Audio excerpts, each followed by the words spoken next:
Okay guys, ito na yung ating Fudgee Barr. Ayan. And ito naman yung ating mango. Ayan, mango. Makikita nyo talaga yung pinag-iba. Choco bar. So, titikman natin ngayon ang bawat isa nito. Since hindi pa siya kasi kailangan natin patigasin pa siya. Hindi pa matigas talaga guys. Ayan. Super yummy. Kailangan kasi natin to i-overnight siya. So hindi pa siya gaano nagiging ng overnight. At saka yung aking refrigerator is maraming laman. But guys, super yummy. Panalo. So, pwede natin siya ilagay dito.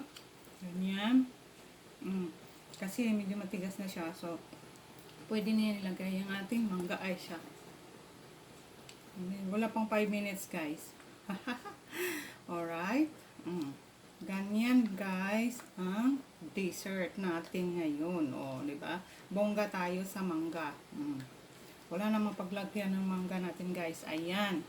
Ganyan. So, ipipreser natin siya ulit. Ito na siya. Ayan. Yummy. Dito naman tayo sa chocolate. Ayan. So, ayusin natin. Medyo na siya. Matigas na to, guys. But, oh, see? Ganyan din yung ating choco bar. O, diba guys? So, pwede ninyong patigasin mo na siya guys yung talaga kasi hindi kasi siya talaga. Pero okay na siya, mas masarap nga.